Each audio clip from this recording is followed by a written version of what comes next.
এবার বোলপুর কলেজের ছাত্র সংসদ দখল নিল অখিল ভারতীয় বিদ্যার্থী পরিষদের পড়ুয়ারা। আমরা সেই ছবি দেখাচ্ছি। বোলপুর কলেজের গেটের বাইরে অখিল ভারতীয় বিদ্যার্থী পরিষদের ছাত্রছাত্রীরা রীতিমতো গেটে কিন্তু তাদের পতাকা, সেই পতাকা কিন্তু লাগিয়ে দিল। সেই পতাকা লাগিয়েই ছাত্র সংসদ কার্যত দখল নিল। আমরা দেখেছি দীর্ঘদিন ধরে এই ছাত্র সংসদ তৃণমূলের ছাত্র পরিষদের দখলে ছিল এবং সরকার পরিবর্তন হতেই কার্যত বীরভূম জেলা জুড়ে একাধিক কলেজ কিন্তু দখল নিচ্ছে একের পর এক অখিল ভারতীয় বিদ্যার্থী পরিষদের ছাত্রছাত্রীরা। আমরা দেখতে পাচ্ছি যে এই মুহূর্তে বোলপুর কলেজের গেটের বাইরে ব্যাপকভাবে নিরাপত্তা মোতায়েন রয়েছে, কেন্দ্র বাহিনী রয়েছে, পুলিশ রয়েছে।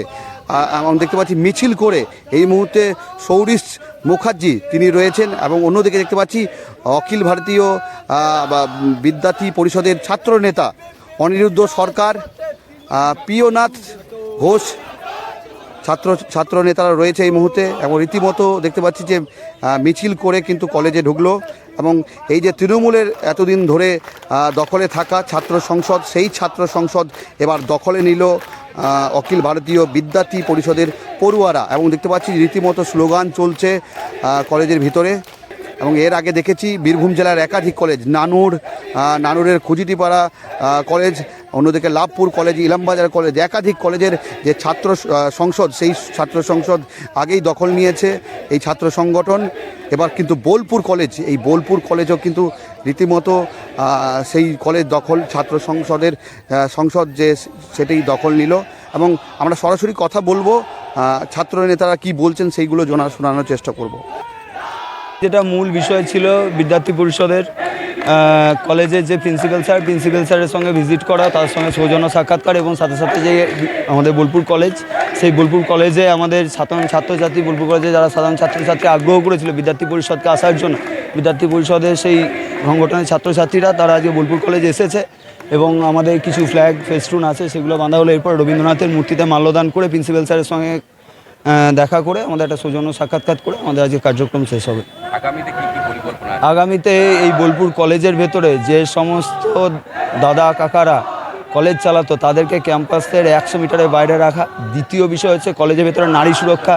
এই যে আপনারা ইউনিয়ন রুম দেখবেন, ইউনিয়ন রুমের সামনে দিয়ে কোনো মেয়েরা ভয়ে আসতে পারতো না, সেই ইউনিয়ন রুম তালা লেগে আছে এবং সেই চাবি প্রিন্সিপাল স্যারের কাছে আছে কিনা সেই বিষয়ে একবার কথা বলতে হবে এবং এখানে যাতে কোনো রকম নারীদের সুরক্ষা যাতে ব্যাহত না হয় তার জন্য সম্পূর্ণ চেষ্টা করা। এবং দ্বিতীয় বিষয় হচ্ছে আমাদের যে কলেজের সিকিউরিটি সিস্টেম, যে বহিরাগত যাতে আনাগোনা যে অবাধ প্রবেশ, সেই প্রবেশ যাতে বন্ধ হয় তার জন্য আই কার্ডের সিস্টেম, আই কার্ড না দেখিয়ে ক্যাম্পাসের ভেতরে যাতে কোনো রকম কেউ আসতে না পারে।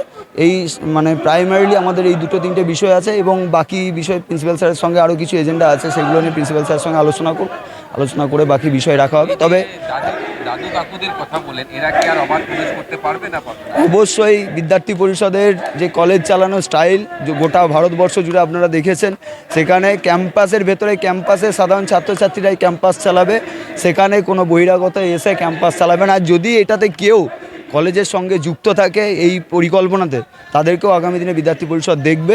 এটার জন্য একদম স্পষ্ট ভাষায় বলে গেলাম যে এতদিন কি হয়েছে সেটা জানি না, কিন্তু এরপর থেকে কলেজের ভেতরে কলেজের সাধারণ ছাত্রছাত্রীরা কলেজ চালাবে, এটুকু স্পষ্ট বক্তব্য। এবং সাথে সাথে যাতে বোলপুর কলেজের পরিকাঠামো ঠিকঠাক হয়, ঠিকঠাকভাবে যে আমাদের জলের ট্যাঙ্ক আছে কিনা, খাবার জলের বিষয় আছে কিনা, লাইব্রেরি ঠিকঠাক আছে কিনা, এই সমস্ত যে প্রাইমারি বিষয় আছে সেগুলো নিয়ে আগামী দিনে আলোচনা হবে। অনিরুদ্ধ সরকার, পূর্ব রাজ্য সম্পাদক, এবিভিপি দক্ষিণবঙ্গ এবং স্টেট ওয়ার্কিং কমিটি মেম্বার।